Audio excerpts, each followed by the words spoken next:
औज़ुबिल्लाहिमिनश्शैतानिर्रजीम बिस्मिल्लाहिर्रहमानिर्रहीम। मुहतरम नाज़रीन, मैं हूं आपका होस्ट इदरीस नाज और आप मुझे देख रहे हैं इदरीस नाज एक्सक्लूसिव में। आज जो मैं आपके लिए ख़बर लाया हूं वो यकीनी तौर पर आपके सामने है, सब कुछ आपकी आंखों के सामने, आप उसे होता हुआ देख लें, लेकिन आपकी समझ में नहीं आ रहा कि ये है क्या। मुहतरम नाज़रीन, मेरे ख्याल में इस वक्त मुल्क में जुडिशल मार्शल लॉ नाफिज है। मैं दोबारा से अर्ज करूं कि मेरे ख्याल के मुताबिक इस वक्त मुल्क में जुडिशल मार्शल लॉ नाफिज है। मैं इसको अपने अंदाज से वजाहत करना चाहूँगा। मुझे उम्मीद है कि प्रोग्राम के आखिर तक आप मुझसे मुत्तफिक होंगे। मोहतरम नाजरीन, इसमें कोई शुबा नहीं है कि पाकिस्तान की सुप्रीम कोर्ट और हमारी हाई कोर्ट्स बहुत मोहतरम अदारे हैं और कानून की तशरीह करना उनका काम है, लेकिन पिछले दिनों से, एक महीने से, 1.5 महीने से जो कुछ हो रहा है उसमें ऐसे लग रहा है कि मुल्क में जो सबसे बड़ा इदारा है मुकन्ना, जो अवाम का सबसे बड़ा इदारा है, जो अवाम के तर्जमानों का सबसे बड़ा प्लेटफॉर्म है, जहां कानून साजी की जाती है, जहां अवाम के मुंतखब नुमाइंदे पहुंचते हैं और अवाम ये समझते हैं कि हम ऐवान में मौजूद हैं, पिछले 1.5-2 माह से वो इदारे बिल्कुल मुअत्तल हैं। जब तहरीक अदम एतमाद पेश होती है इमरान खान साहब के खिलाफ, तो हमारे इसके जिम्मेदार तो वही लोग हैं जो खुद को पार्लियामेंटेरियन कहते हैं। जब तहरीक अदम एतमाद पेश होती है तो पार्लियामेंट फैसला नहीं कर पाती कि अदम एतमाद की वोट होगी कि नहीं होगी। उसमें एक अजीब तरह का आईनी बहरान था और उस आईनी बहरान के लिए हमें सुप्रीम कोर्ट की तरफ देखना पड़ा।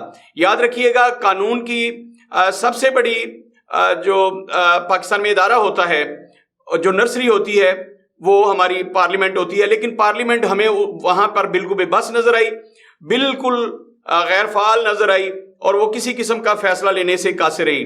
अदालतें रात को 12 बजे खुली, 11 बजे खुली या 10 बजे खुली, या दिन के वक्त फैसला हुआ, लेकिन जो भी फैसला हुआ वो सुप्रीम कोर्ट ने फैसला किया। उसके बाद पाकिस्तान के सबसे बड़े सूबा पंजाब में जब कमान बदल रही थी, बुज़दार साहब ने इस्तीफा दे दिया और हमजा शहबाज शरीफ और परवेज इलाही साहब के दरमियान जब कांटे का मुकाबला था, तो उस वक्त भी हमें एक अजीब सूरत हाल का सामना था, एक आईनी बहरान था। गवर्नर और सदर ये कह रहे थे कि ये इलेक्शन किसी सूरत हो ही नहीं सकते क्योंकि ये इस्तीफा ही गैर आईनी है। उस्मान बुज़दार साहब ने एड्रेस जो है वो चीफ एग्जीक्यूटिव को किया है, ना तो गवर्नर को किया है ना सदर को किया है, तो ये इस्तीफा ही गैर आईनी है। इस तरह से उसके नतीजे में होने वाले पंजाब में इंतखाबात जो हैं वो किसी सूरत भी आईनी नहीं हैं। तो वो पार्लियामेंट, वो मुकन्ना, वो कानून साज इदारा, वो लेजिस्लेटिव काउंसिल जिसने आइन बनाना होता है, आइन को लागू करना होता है, वो हमें इदारा बेबस नजर आया और उसका फैसला भी हाई कोर्ट ने किया। फिर हलफ बर्दारी का जब मामला था, ये खालिस्तन पार्लियामान का फैसला होता है, पार्लियामेंटेरियन ने ये फैसला करना होते हैं। चीफ एग्जीक्यूटिव फैसला करता है, मुंतखब सदर फैसला करते हैं और सदर का बनाया हुआ नुमाइंदा फैसला करता है। लेकिन ये फैसला भी हाई कोर्ट ने किया, लाहौर हाई कोर्ट ने किया ये फैसला कि हमजा शहबाज शरीफ जो हैं उनसे हलफ कौन लेगा। पहले ये हुआ, हाई कोर्ट ने कहा कि सदर कोई भी नुमाइंदा मुकर्रर करें, गवर्नर से कहें हलफ लें। गवर्नर ने सिरे से इनकार कर दिया। सदर मोहतरम को 8 सफ़हात पर मुश्तमिल सिफारिशात भेजी जिन्होंने वाज़ेह तौर पर कहा कि ये इंतखाबात गैर आईनी हैं और ये इस्तीफा हुआ ही नहीं बुज़दार साहब का, लिहाजा ना मैं हलफ ले सकता हूँ और ना ही इन इलेक्शंस को मानता हूँ।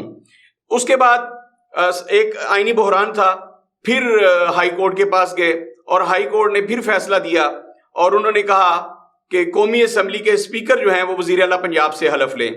हलफ तो ले लिया। उसके बाद आज तक वज़ीर आला पंजाब जनाब हमजा शहबाज शरीफ अपनी कबीना तश्कील नहीं दे सके क्योंकि अब तक एक आईनी बहरान मौजूद है और उस आईनी बहरान की वजह से वो अपनी कबीना तश्कील नहीं दे सके। उन्हें पता है कि उनसे गवर्नर ने हलफ नहीं लेना और सदर ने कोई नुमाइंदा मुकर्रर नहीं करना, तो वो जानते हैं कि एक दफ़ा फिर मुझे हाई कोर्ट की तरफ रुजू करना पड़ेगा, सुप्रीम कोर्ट की तरफ रुजू करना पड़ेगा और फिर अदलिया ही किसी को हुक्म देगी कि उनसे सूबाई वज़रा से हलफ कौन ले, यानी कि हमजा शहबाज शरीफ साहब की कबीना से हलफ कौन ले।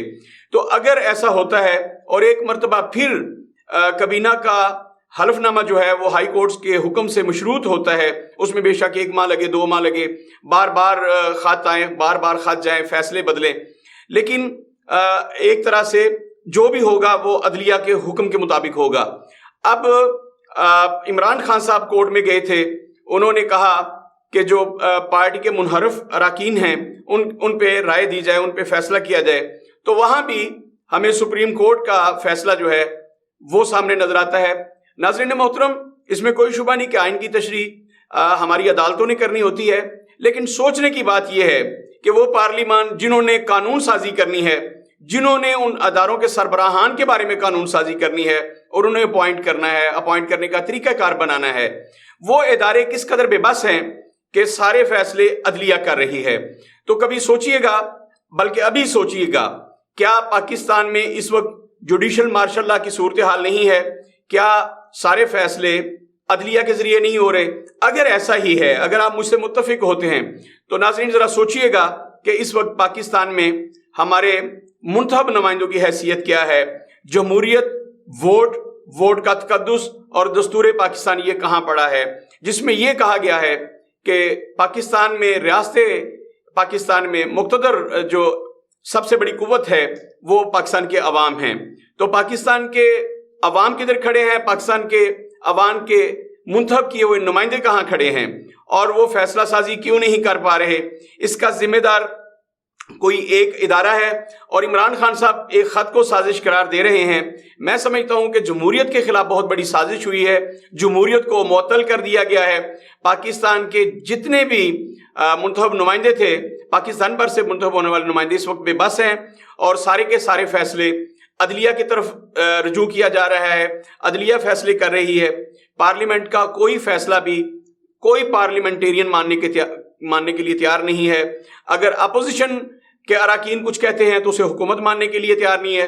حکومتی بینچوں سے حکومتی عہدیداران، حکومتی نمائندگان جو بھی فیصلے کرتے ہیں اسے اپوزیشن ماننے کے لیے تیار نہیں ہے۔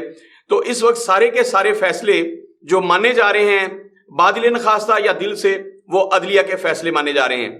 تو کیا میں یہ کہنے میں حق بجانب ہوں کہ اس وقت پاکستان میں عملی طور پر جوڈیشل مارشل لا نافذ ہے؟ اگر کسی ادارے کو میری اس بات سے اتفاق نہ ہو تو اسے گستاخی نہ سمجھے، لیکن اس پر غور کیا جانا چاہیے، اور پاکستان کے عوام سے میں درخواست کروں گا کہ اس صورتحال پر ضرور غور کیجیے گا۔ جو میں نے کہا، میں اس کا ذمہ دار ہوں جو میں کہہ رہا ہوں، لیکن میری دانست میں، میرے تجزیے کے مطابق، جو میں پاکستان کی سیاست کا ایک ادنا سا طالب علم ہوں، جو میری سمجھ میں آیا ہے، پاکستان میں اس وقت جوڈیشل مارشل لا نافذ ہے، اور میں پاکستان کے عوام سے یہ اپیل کروں گا کہ میری اس بات پر سوچیے گا ضرور۔ بہت شکریہ۔